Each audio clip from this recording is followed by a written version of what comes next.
සුබ දවසක් ඔයාලා හැමෝටම මම අද ඉදිරිපත් කරන්න යන්නේ බ්ලෙන්ඩර් එකක් නිවසේදීම අලුත් වැඩියා කරගන්නේ කොහොමද කියලා. මම මීට කලිනුත් වීඩියෝ එකක් දාලා තියෙනවා බ්ලෙන්ඩර් එකක් අලුත් වැඩියා කරගන්නේ කොහොමද කියලා.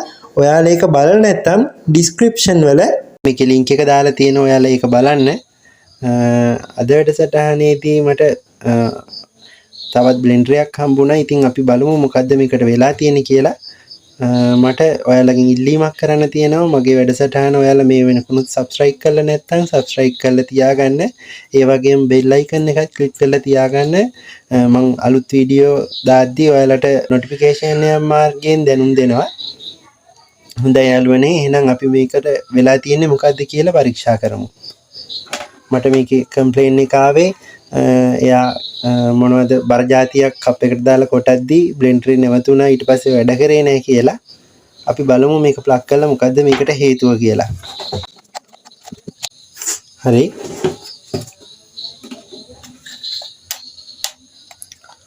අපි මේක වැඩ කරනවාද කියලා බලමු.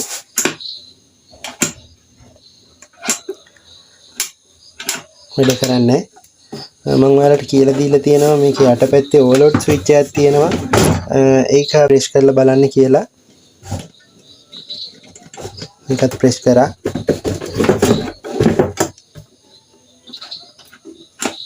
ඒත් නෑ. ඊළඟට බලන්න ඕන මේකේ බ්‍රෂ් තත්ත්වය කොහොමද කියලා. අපි මේකට පොඩි ටච් එකක් දුන්නාම මේක මම ඔයාලට කියලා තියෙනවා මෙහෙම වැඩ කරනවා කියලා. මේක ස්විච් එක දාලා අපි බලමු වැඩ කරනවද කියලා.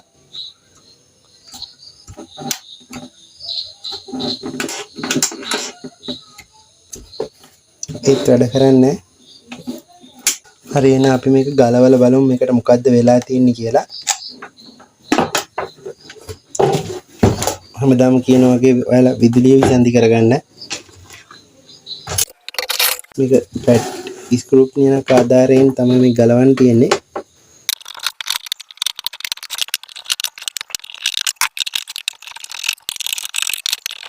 මේක කප් එක විවෘත කරගන්න.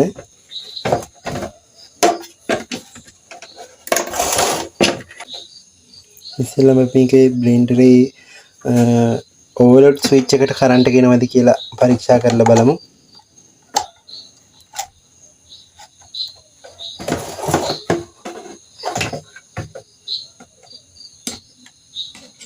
ඕවර්ලෝඩ් ස්විච් එක නිව්ට්‍රල් එකකින් එන නිසා ඒක පත්තු වෙන්නේ නැහැ ටෙස්ටරේ. නිව්ට්‍රල් එක කියන්නේ මේ කළු වයර් එක. කළු වයර් එකෙන් ඕවර්ලෝඩ් එකට ඇවිල්ලා තමයි මේක රිටර්න් එක ගිහින් තියෙන්නේ. අපි බලමු මල්ටිමීටර් එක මේක වැඩ කරනවද කියලා චෙක් කරලා. මල්ටිමීටරේ බස් මූඩ් එකට දාගන්න. මෙතෙන්ට බස් මූඩ් එකට දැම්මම මේ මල්ටිමීටරේ බීප් සද්දයක් එනවා.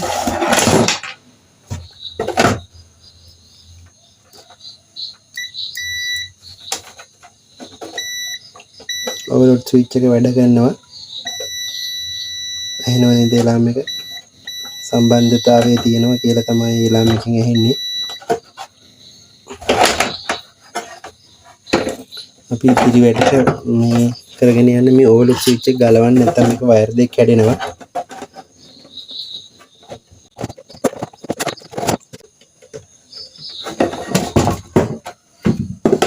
ඒක ඔයාලට මතක තියාගන්න අපහසු නම් මේක නම් කරලා පොඩි ටේප් එකක් ගහගන්න. ඊළඟට බලන්න ඕන අපිට මේ ස්විච් එක හරහා විදුලිය එනවද කියලා. ස්විච් එකට සප්ලයි එක ලයිව් එන නිසා ටෙස්ටරේ වැඩ කරනවා. ස්විච් එක ඔන් කරලා බලමු. ටෙස්ටරේ පත් වෙන පේනවද? අපි බලමු මේක අනිත් ස්විච් වලටත් එනවද කියලා එකට.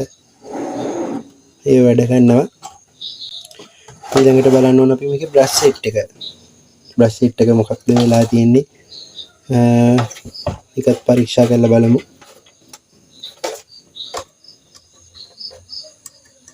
පරිස්සමට ගලව ගන්න. මේකේ තඹ පතුරු තියෙන්නේ. මේ තඹ පතුරු කැඩුනොත් එහෙම අපිට ටිකක් කරදර වෙන්න වෙනවා මේක හදාගන්න.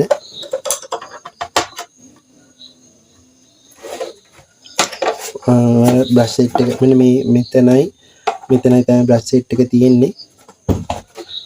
අපි මේක පරිස්සමට ගලව ගමු.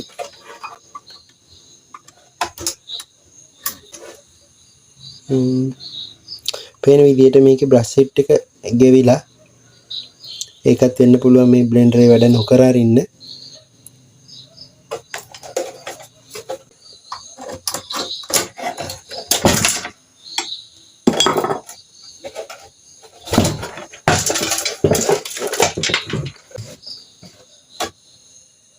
පේනවද? මෙන්න මේ කැඩුණු බ්‍රෂ් දෙක. මේකේ මේ බ්‍රෂ් දෙක ගොඩක් ගෙවිලා තියෙන්නේ.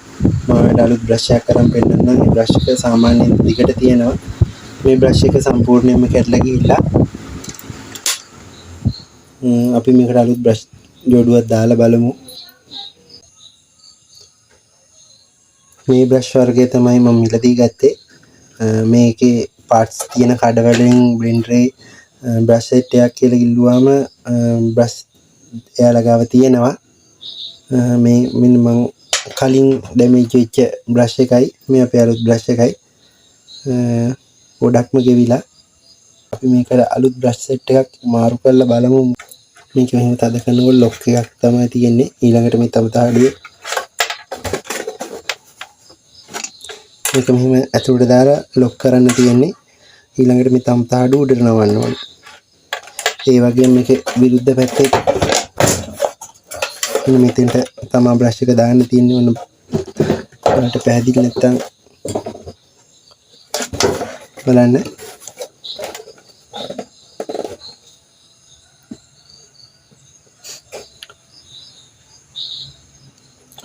මේක අරගෙන මේ බ්‍රෂ් එකේ හැඩයක් තියෙනවා. ඒක මේ උඩ අතට කියන්නේ මෙහෙම මෙන්න මේ අතට තමයි මේක බස්සන්න ඕන.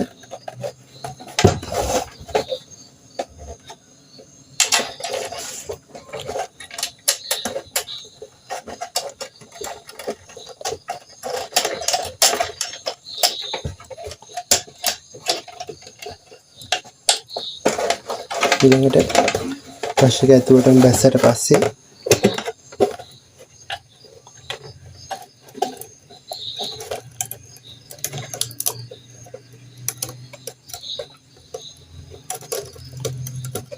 ලොක් එකක් තියෙනවා ඇතුලේ. ලොක් එක කියන්නේ මෙන්න මේ කට්ට දෙක වැටෙනවා.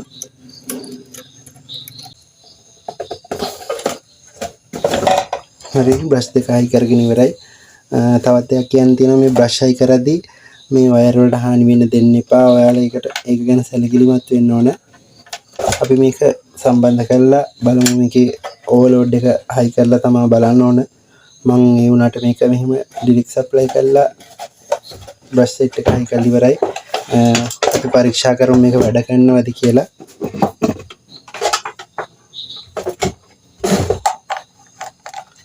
දිලියට සම්බන්ධ කරා. ඔයාලට පේනවද මේක වැඩ කරනව හොඳට?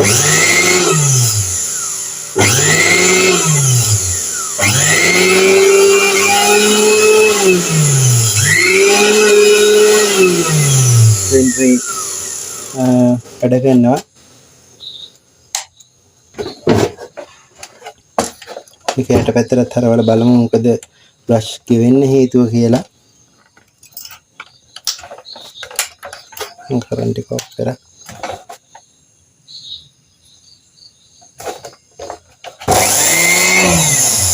අපිට පේනවාද මේකෙන් ගින්දරක් වගේ පිට වෙනවා.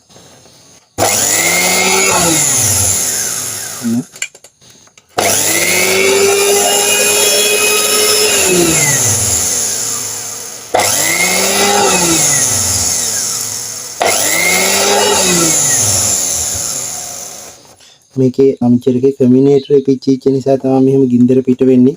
ඒක අර විදිහට ඉක්මනින් බ්‍රෂ් ටික ගෙවෙන්නේ. ඒකෙන් ගින්දරපත් වෙනවා පේනවා.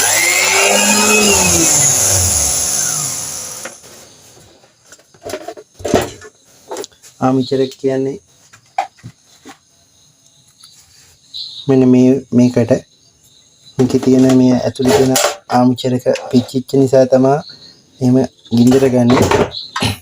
කමියුනිටි කියන්නේ මේ කෑල්ලට මේකේ තමයි බ්‍රෂ් දෙක වදින්නේ දෙපැත්තෙන්. ඒතකොට මේ කැරකෙනකොට ඒ කියන්නේ මේ බ්‍රෂ් දෙකෙන් තමයි මේකට අමිචරකට විදුලිය සපයන්නේ. මේකේ ඩැමේජ් තියෙන නිසා තමයි එහෙම අර ගින්දර පාරක් එන්නේ. එතකොට මේක අනිවාර්යයෙන්ම ආමිචර් එකත් මාරු කරන්න ඕන. හැබැයි ඔයාලට ටික දවසක් මේක මේ බ්‍රෂ් සෙට් එක ගෙවෙනකන් පාවිච්චි කරන්න පුළුවන්. හොඳම දේ තමයි මේකේ ආමිචර් එක මාරු කරගන්න එක.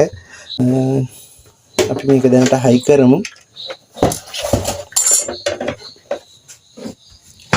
ඕවර්ලෝඩ් එක මතක ඇතුව මේ විදුලිය විසන්ධි කරගන්න.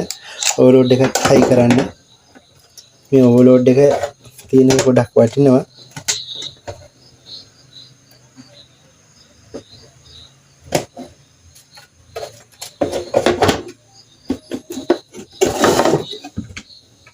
මේක එන ටික දාගන්න.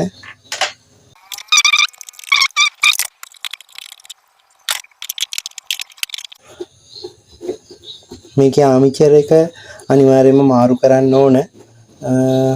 මේකේ කස්ටමර් මොකක් වෙයිද දන්නේ නැහැ. ඉතින් එයාගෙන් අහලා තමයි මම මේක ඉදිරි වැඩ ටික කරන්නේ.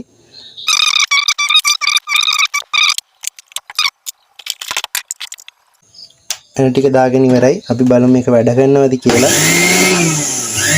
බ්ලෙන්ඩරේ වැඩ කරනවා. මේක ටික දවසක් පාවිච්චි කරන්න පුළුවන්. මගේ වීඩියෝ එක හොඳයි නම් මම subscribe කරලා තියාගන්න. ඒ වගේම bell icon එක click කරලා තියාගන්න.